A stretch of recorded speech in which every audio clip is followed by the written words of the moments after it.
Bonjour tout le monde, c'est Gina de l'émission Gina ça part en live. J'espère que vous allez bien. Aujourd'hui, nous sommes dans le 19e arrondissement de Paris, au niveau des quais, voilà. Aujourd'hui, nous avons rencontré notre invité au niveau du bateau théâtre Le Nez Rouge, un bateau qui est hyper connu pour ses spectacles. Et la personne qu'on va rencontrer fait du théâtre notamment, il ne fait pas que ça, mais voilà, c'est son univers. Et avec cette personne, on va passer un petit moment. Et surtout, après, avec cette personne, nous, on a rendez-vous dans le bateau théâtre pour regarder un spectacle. Donc voilà, allez, on va rejoindre cette personne. Venez. Bonjour Souleymane Ba. Salut. Tu vas bien? Ça va et toi? Mais écoute, oui, ça va. Ça va bien? Ouais, un peu froid. T'as vu ça? La Guinée nous manque là. Qu'est-ce qu'il faut pas faire pour faire des interviews, pour faire du théâtre et pour faire de la culture. Exactement. En tout cas, merci beaucoup à toi. Merci à toi. Je suis très contente de te recevoir. C'est un plaisir aussi. En plus, nous sommes dans le 19e arrondissement, au bateau théâtre Le Nez Rouge. Vraiment, Souleymane Ba, merci d'avoir accepté l'invitation. C'est un plaisir. Par ce froid en plus, je suis désolée. Et comme je disais, je suis vraiment contente de t'accueillir parce que ça me change un petit peu de mes musiciens. Voilà. Pour une fois, on a droit à quelqu'un de, comment dirais-je, toujours dans la culture bien sûr, mais beaucoup plus élargi. Absolument. Voilà. Donc, pour les personnes qui ne te connaissent pas, est-ce que tu peux te présenter s'il te plaît? Alors, je m'appelle Souleymane Ba, les gens me connaissent sous le pseudonyme de Tchangel. Je travaille dans la culture et comme tu disais, effectivement, dans un sens plus large. Très large. Je suis comédien au départ, d'accord. Ensuite metteur en scène et depuis quelque temps auteur dramatique. D'accord. Et je travaille aussi comme parolier pour faire des chansons pour un certain nombre d'artistes, voilà, de la Guinée. D'accord. Et puis aussi scénariste. Scénariste. De certains clips. Professeur. Enseignant. Et puis je suis aussi dans la politique en tant que chargé de communication de l'UFDG. D'accord. Et puis aussi consultant pour les organisations internationales. Et chroniqueur encore. Et chroniqueur au Lynx. Ça fait beaucoup de choses, mais bon, tout ça se rejoigne. On se demande combien de vies a ce monsieur quand même. Mais tu arrives à t'en sortir avec toutes ces casquettes? Oui, je m'en sors parce qu'en fait, comme je disais tout à l'heure, tout ça se rejoint. D'accord. On est dans la com, on est dans la culture. D'accord. Donc, on est dans le message. On est dans le message, on est dans l'imagination. D'accord. On est dans la créativité. D'accord. Et à mon avis, cette question de créativité et d'imagination, c'est le socle de tout ça. Bien sûr. Et donc, je ne me sens pas perdu dans tout ça. D'accord. Tu te retrouves dans tout ça, quoi. Je me retrouve dans tout ça parce que c'est la même chose d'une certaine manière. Voilà. D'accord. On va revenir sur tout ça tranquillement. Ouais. On va commencer un peu par la partie auteur, la partie écriture, la partie voilà. Ouais. Donc je sais que tu as écrit pour des artistes, notamment pour Adi Diop.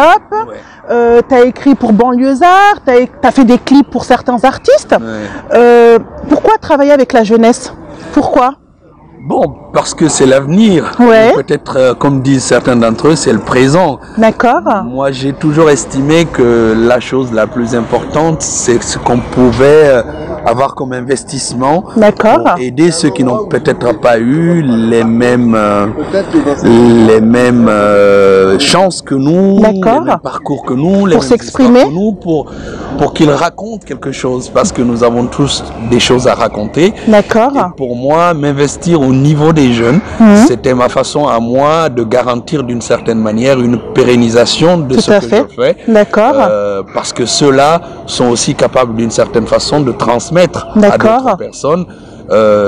Donc vivons dans le présent et dans l'avenir, essayons de laisser le passé derrière nous. Tout à fait. De toute façon, pour évoluer, c'est de l'avant. Absolument. On ne peut pas se retourner toujours, il faut aller de l'avant. Effectivement, le meilleur message, c'est avec la jeunesse. Absolument. Donc il y a cette partie donc écriture. Maintenant, pièces de théâtre. Ouais. Là aussi, tu as fait jouer des jeunes dans des pièces de théâtre. Et est-ce qu'ils ont tout de suite accepté, ou bien tu as dû te battre, ou bien tu as dû... Comment s'est passée cette rencontre justement avec ces jeunes?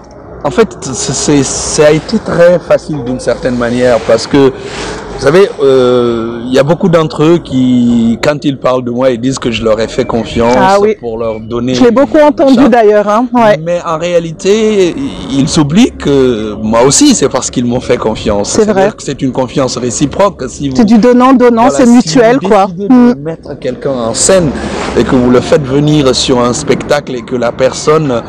suit vos directives, ce que tu lui dis, ce que tu racontes, c'est parce que la personne elle a confiance, elle a envie de te suivre. Elle a envie de te suivre, sinon rien ne se passe. Donc c'est une question de confiance réciproque, ça se passe dans les deux. Donc du coup, ça s'est plutôt bien passé. Et puis, moi j'ai un avantage, s'il faut, c'est que je n'ai pas de barrière avec les gens. Je casse très rapidement cette barrière, quoi. Pour qu'il y ait cette complicité, pour qu'il y ait cette aisance aussi. Voilà, comme Gianni Alpha le dit, je raconte beaucoup de conneries. donc c'est Cheikh Omar aussi qui l'a dit, qui dit, tout le monde dit que je raconte des conneries, mais les conneries justement permettent de briser la glace et de permettre d'avancer avec. C'est vrai qu'ils disent que tu racontes des conneries, mais en même temps tu es très sérieux dans ton travail. Donc ça aussi c'est important, il faut le souligner. Un jour Alpha a dit que le gars, en fait, quand tu es avec lui, tu gagnes l'argent, mais tu sens son argent passer. Hein. donc c'est vrai, j'essaie d'être le plus rigoureux que possible, j'essaie de me battre pour avoir des spectacles qui tiennent la route, mais encore une fois, comme je parlais tout à l'heure de confiance, c'est que les gens se sont souvent demandé comment je fais pour avoir effectivement des spectacles qui tiennent la route, qui intéressent les gens. Bien sûr. Parce que j'essaye d'aller chercher les compétences où elles se trouvent. Quand je repère un jeune et que je vois que c'est quelqu'un qui est capable d'offrir quelque chose, je le mets dans un petit coin de ta tête et après, dès que j'ai une possibilité, je l'amène et il fait des choses avec moi. Justement, comment tu repères ça? C'est avec les années de travail? Comment tu le sens ou comment ça se passe justement? On va dire un certain flair. D'accord. Une petite intuition. Voilà, j'aime bien, par exemple, en parlant de Habiba Touba, qui est aujourd'hui une des plus grandes comédiennes de D'accord, qu'on embrasse d'ailleurs. Ah, Habi, salut. Il se trouve que c'est quelqu'un que j'ai rencontré comme ça à Mouna. Et puis, voilà, j'ai voulu faire un travail avec elle. D'accord. Et le premier spectacle que j'ai fait avec elle, elle s'est fait déglinguer par les gens. Mais, mais elle a persévéré. Personnellement, je lui ai dit, écoute, si tu lâches aujourd'hui, c'est que tu auras donné raison aux gens. Et moi, je suis convaincu que tu peux y arriver. Et Alpha, faut pas lâcher. Et Alpha, c'est pareil. Alpha, c'est pareil. Il m'a dit, c'est pas possible. Moi, je peux aller au théâtre. Donc, du coup, et je pense aussi, ce qui m'intéresse, c'est ce pont-là. D'accord. C'est ce lien que j'ai. Quand je suis arrivé à Conakry en 2008, je m'étais rendu compte qu'en fait, que les jeunes ne vont pas au théâtre. D'accord. Ça ne les intéresse pas ou bien parce qu'ils n'ont pas cette culture? Ils n'ont pas la culture, mais en plus, on a une représentation du théâtre qui est un peu erronée, folklorique. Ah oui, d'accord. Donc du coup, je me suis dit, comment faire venir les jeunes? D'accord. Là, j'ai dit, en fait, les jeunes, ils vont aller voir Gianni Alpha, ils vont aller voir Moussamba, ils vont aller voir Ali Diop. En intégrant, voilà. Je vais les faire venir au théâtre. D'accord. C'est une bonne idée ça. Venir au théâtre, ils vont avoir leur public qui viendra. Exactement. Donc il va découvrir. Et du coup, il y aura une ouverture. Donc il y a une ouverture, il y a quelque chose qui va se créer. Et puis ce pont entre la musique, puisque j'étais au milieu de tout ça, je me suis dit, bon, je vais faire venir les deux. C'est comme ça qu'ils sont venus, que le Cheikh Omar aujourd'hui est devenu un directeur musical, notamment dans le domaine du théâtre. Parce qu'à un moment, je dis, je repère un truc. Tu as pu allier en fait leur connaissance à eux, tu as pu allier en fait ce que eux ils savaient faire avec ce que toi tu savais faire. Voilà, et du coup ça a donné une pièce de théâtre et ça donne des spectacles ça donne, voilà. Qui ont des couleurs et tout à fait. Et qui ont beaucoup de force parce qu'il y a plusieurs talents qui se retrouvent autour. Parce que si je reste seul, entre guillemets, on peut dire voilà, Tchangel il est bien, machin, mais j'ai qu'une tête. Je comprends. J'ai qu'une tête, je ne peux pas avoir à la fois la tête de Tchangel. Non, mais c'est sûr, mais bien sûr. Bien sûr. De Cheikh Omar qui arrive avec son histoire, son parcours de Gianni Alpha et tout ça. Et donc, quand tout ça se retrouve, évidemment, ça fait une exactement, ça fait une explosion pas possible, quoi. Donc, déjà, ça, c'est très, très important de pouvoir, comme tu le fais, donner cette chance à cette jeunesse. Voilà, c'est très important parce que la culture, c'est le théâtre, c'est l'écriture. Donc ça, c'est un très bel l'exemple que tu donnes. Et est-ce que justement tu es suivi dans ce parcours-là? Est-ce qu'il y a d'autres metteurs en scène comme toi qui se disent « Ah, mais c'est une bonne idée ce qu'il fait, il faudrait en faire plus ». Est-ce que ça c'est...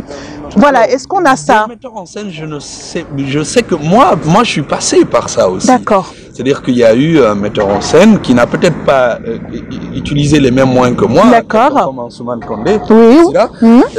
Voilà. Ah oui, bien sûr. C'est lui qui... Que je salue d'ailleurs. Salut Ansou, qui m'a donné en fait cette fibre-là. D'accord. Et il y a eu aussi la fille du professeur Nian qui s'appelle Fifi Nian qui aussi fait partie de ceux qui m'ont formé. Donc je reçois quelque chose d'une certaine manière, il faut que je le transmette. Et je suis très heureux de ça parce qu'aujourd'hui tous ces jeunes, notamment dans le milieu théâtral, mais aussi dans les autres milieux, à qui j'ai transmis quelque chose, sont en train, c'est eux aujourd'hui qui font la culture en Guinée. Tout à fait. Donc c'est un bonheur pour moi de rester. C'est une récompense. Ça fait la dernière fois que je l'ai écrit, ça me fait un peu, je suis un peu triste de voir qu'ils sont en train d'éclore de cette manière-là et que je sois pas là dans le public en train de regarder ça, ce serait le bonheur. Mais en tout cas, on sait qu'ils pensent très fort à toi parce que notamment sur les réseaux sociaux ces derniers temps, on a vu beaucoup de messages où justement où ils disaient que tu leur manquais énormément et je vois qu'il y a une vraie demande, voilà, de ton retour pour pouvoir continuer à écrire des pièces pour l'Afrique, pour la Guinée, pour ces jeunes, pour continuer à montrer tes talents. Moi, je l'ai vu sur les réseaux, donc je sais que tu es très attendu, voilà. Donc et ils sont aussi attendus parce qu'ils n'ont qu'à, le jour où je vais revenir, ils vont encore remonter sur scène. Vous avez entendu le message, hein? Vous allez bosser et il va faire des conneries, vous avez entendu? Donc voilà, donc là c'était la partie auteur.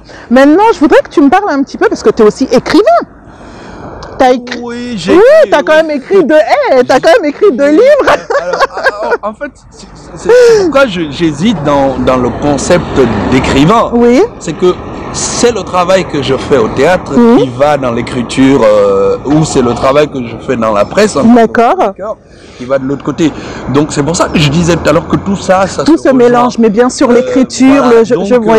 Effectivement, voilà, j'ai sorti 2 bouquins le premier s'appelle Tranchant de chroniques, qui est un bouquin en fait qui est un recueil de différentes chroniques, une centaine de chroniques que j'ai écrites pour le Lynx. D'accord. Qui sont publiées chez l'Harmattan. D'accord. Il y a la pièce qui s'appelle Danse avec le diable. Oui.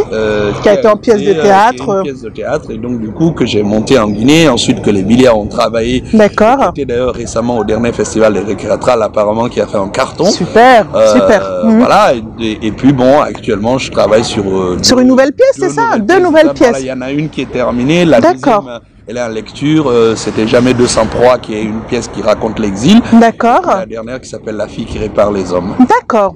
On va revenir un petit peu sur l'exil après. Mais juste, où est-ce qu'on peut trouver tes livres en fait? Je pense qu'on peut les trouver à la FNAC, sur Amazon.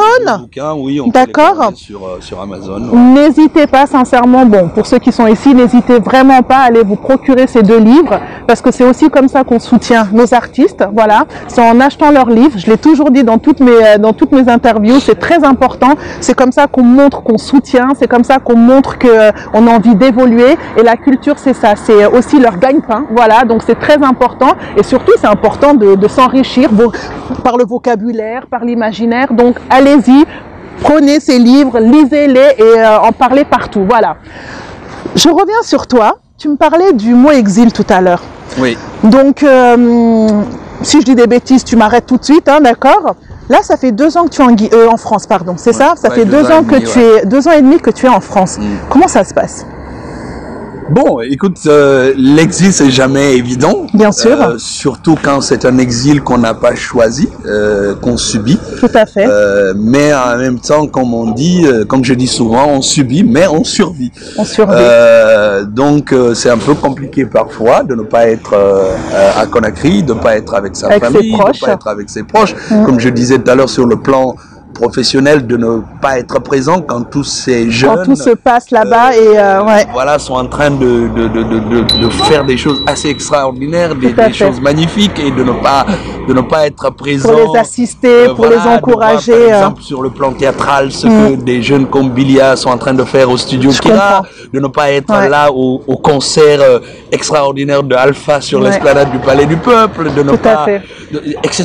C'est des choses qui sont un peu difficiles, mais en même temps, je continue, me disais récemment, à nourrir mon imaginaire puisque je continue à écrire et puis je ne suis pas coupé d'eux complètement. Voilà, c'est ça, c'est que on voit très bien qu'il continue à t'adresser des messages de soutien, des messages, vous parlez. Souvent, quand ils ont des choses à faire, on discute. D'accord. De là où j'essaie de rapporter les conseils que je peux apporter et moi j'écris, je leur envoie, ils disent ce qu'ils en pensent, etc.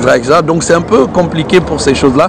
Mais en même temps, lorsqu'on part de chez soi et qu'on sait qu'on a subi une injustice dans quelque chose, c'est très dur. C'est difficile, mais lorsqu'on voit comment les gens sont mobilisés et que les gens vous apportent leur soutien et que les gens estiment qu'en réalité ce sur quoi on vous a embarqué est de l'ordre de l'injustice, ça donne beaucoup de réconfort et ça permet de continuer à avancer, de continuer de travailler, de garder espoir aussi. De continuer à se dire que de toute façon, le plus important c'est d'être en paix avec soi-même et ensuite d'être en paix avec les gens qui vous font confiance. Tout à fait. C'est très émouvant ce que tu dis, parce qu'effectivement, un exil c'est quelque chose de forcé, voilà. Comme tu dis, il y a l'espoir dedans, voilà, il y a cet espoir où justice sera faite, voilà. Il y aura justice et ce qui est très important, je pense, c'est que tous les téléspectateurs doivent encourager l'artiste que tu es, la personne que tu es, te soutenir dans tes combats, voilà, parce que c'est très très important. C'est vraiment, je pense que la culture, elle doit pas mourir, quoi. La culture, elle est partout, dans le monde entier. Mais quand les gens font bien cette culture, quand les gens sont, sont touchés par des causes, il faut encore plus les soutenir parce que moi, c'est ce que je trouve en toi. Tu as le rôle de grand frère, tu as le rôle de papa spirituel, tu as le rôle de beaucoup de choses. Et moi, je le sens très bien que, il y a toute une jeunesse, il y a toute une population qui tient à toi, voilà. Et je le vois, je te dis sincèrement, à travers les réseaux sociaux. Donc, on espère vraiment qu'il y aura justice. En tout cas, voilà, nous on te soutient dans tout ton travail, dans toutes tes œuvres. Nous, on est vraiment là pour valoriser cette culture, qu'elle soit en France, qu'elle soit en Guinée, qu'elle soit partout dans le monde. Et vraiment, nous, on est là avec toi pour cet espoir. Je tenais vraiment à le dire parce que c'est très, très important. Donc, voilà. On va changer un peu de sujet parce que c'est quelque chose de lourd. Mais voilà, c'est aussi important de souligner que tu es ici depuis 2 ans et que, il y a la famille qui est en Afrique. Tu fais aussi des choses ici très importantes, voilà, tu es dans l'écriture, tu es dans beaucoup de choses. Donc c'est très très important de vous dire qu'il n'est pas juste assis et qu'il attend que la vie passe. Exactement. C'est important aussi, voilà. Et est-ce que on peut envisager un retour proche pour la Guinée ou pas tout de suite? En fait, je me bats pour ça. D'accord. Parce que moi, j'ai fait le choix de rentrer en Guinée. D'accord. J'ai fait mes études ici, j'ai terminé mes études. Bien sûr. J'ai commencé à enseigner ici pendant 5 années à l'Université Lumière Lyon 2, après aux Antilles. Après, je suis allé en Guyane notamment, c'est ça? Voilà, c'est ça. Après, je suis allé travailler en Côte d'Ivoire. Mais pendant les 11 années où je suis resté ici, tous les ans, je suis parti en Guinée. D'accord. Donc, j'ai une relation quasi fusionnelle avec la Guinée. Très particulière, et donc, du coup, je ne suis là que par contrainte. Je ne suis là que dans la perspective de me dire je vais y retourner. Et je vais y retourner, j'espère le plus rapidement possible. D'accord. Je me bats pour ça. Et je suis heureux de savoir qu'il y a des amis qui sont aussi en train de se battre pour ça. Tout à fait. Parce qu'il y a encore des choses à faire sur le plan artistique et sur le plan journalistique aussi dans le pays, puisqu'il y a pas mal aussi de jeunes journalistes dans le pays pour lesquels je suis aussi un formateur. Et donc j'ai envie de continuer cette œuvre de formation, d'échange, de partage avec les jeunes Guinéens. D'accord. Parce que pour moi, il n'y a que ça qui reste. Ouais. Ben oui, quand tu partages, oui, c'est ton savoir qui va rester, effectivement. Voilà. Et ça, c'est magnifique de se dire que j'ai pu apporter ma petite pierre à l'édifice, quoi. C'est ça qui est excellent. Moi, j'ai un petit conseil à te demander. Par exemple, pour les gens qui voudraient se lancer justement dans le théâtre, dans la comédie, qu'est-ce que tu peux leur conseiller là, tout de suite, maintenant? Qu'est-ce qu'on devrait faire, justement? Alors, la curiosité. Voilà. Pour moi, c'est peut-être le premier élément important dans quelqu'un qui a envie de s'engager dans le domaine artistique. D'accord. La curiosité et surtout la générosité. D'accord. Pour moi, c'est le fondement de tout travail artistique. D'accord. Quand on n'est pas généreux, on ne peut pas donner. Faire du théâtre, on ne peut pas faire de la musique, on ne peut pas peindre, on ne peut pas danser. Il faut avoir une capacité assez extraordinaire de pouvoir être au service des gens, de donner, se donner et donner. Cette générosité, pour moi, elle est au fondement de tout travail artistique. Et c'est pour ça que chaque fois que je monte sur scène avec mes comédiens, je leur dis toujours deux choses. Je leur dis plaisir et générosité. Prenez du plaisir à jouer. Et soyez généreux pour donner votre plaisir de jeu à ceux qui sont venus vous voir. Pour moi, c'est le fondement du travail artistique. Et quand on n'a pas ça, on ne peut pas. Et en fait, c'est tout le paradoxe entre guillemets du théâtre. C'est le seul espace, l'espace artistique en général, où tout est vrai, où les gens sont vrais. C'est-à-dire qu'on ne peut pas mentir lorsqu'on est sur scène. C'est la sincérité, voilà. On est sincère. C'est très important. Or, c'est le paradoxe parce que tout le monde sait que quand vous êtes sur scène, vous jouez, que vous mentez. On ment, mais il y a cette sincérité qui doit que ce mensonge soit vrai pour que les gens qui sont en face de vous y croient et qu'ils soient pris dans ce mensonge vrai. Dans ce mensonge vrai. Très bon conseil. Hein. Donc pour vous qui voulez faire du théâtre, sincèrement, écoutez ce qu'il vient de dire, c'est très important. Est-ce que, pour finir cette interview, est-ce qu'on peut te souhaiter des choses? Est-ce qu'on peut t'accompagner dans des projets? Qu'est-ce qu'on peut te souhaiter là, sincèrement? Là, tout de suite, maintenant, qu'est-ce qu'on pourrait te souhaiter? Ce qu'on peut me souhaiter, je pense que la chose la plus importante aujourd'hui, c'est que je puisse rentrer en Guinée. D'accord. Mais au-delà de ça, ce qu'on peut me souhaiter, c'est que tous ceux avec lesquels j'ai pu travailler pendant toutes ces années que j'étais à Conakry, qu'ils rayonnent encore le plus. Et qu'ils soient encore de grands artistes, qu'ils soient de grands hommes. C'est très beau ça, hein. Oh là là. Et voilà, c'est ça qu'on peut me souhaiter le plus parce que à travers ça, je sentirais que j'ai vécu quelque chose d'intéressant. Et que tu as réussi aussi à transmettre. Je le disais récemment dans un texte, la plus grande qualité de l'homme, c'est notre capacité à savoir que nous avons quelque chose d'humain en nous et qu'on peut partager. L'humanité dans le sens premier du terme. En plus, hein. Philosophe. Dans le sens premier du terme. Donc le souhait qu'on peut me faire, c'est celui-là. Que tous ces jeunes que j'ai laissés à Conakry, qui sont dans le domaine artistique, qui sont dans le domaine journalistique, qu'ils explosent en dehors de la Guinée et partout. C'est le plus grand souhait que je veux avoir et c'est ça qui peut être ma fierté. Après ça, je n'ai plus rien à dire. Il nous a tout dit. Vraiment très beau message, voilà. Ben, explosez partout où vous soyez, sincèrement.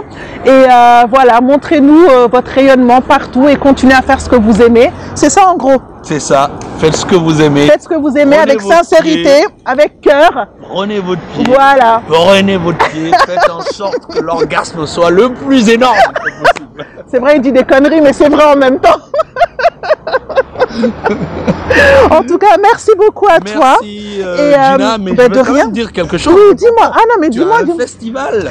Tu as un festival qui se fait bientôt, qui se fait le 26 avril, tout à fait. Ah ben, j'espère bien. Faut pas que mes conneries soient uniquement les miennes et celles des autres qui sont à Conakry. Il faut que je puisse les transmettre, mais bien sûr. Ici, surtout que le truc s'appelle Ça part en live. Et là, on va vraiment partir en live. Il va partir en live faire des conneries, je suis sûre. Surtout qu'il y aura tes amis là-bas, donc. Ah, mais en plus, ils vont tous être là et donc du coup. Ça va être super, ça va être une grande fête. Donc vous pourrez retrouver Souleymane Ba, dit Tiagnel, vous pourrez le retrouver là-bas, donc on vous attend. Et nous, tu sais ce qu'on va faire?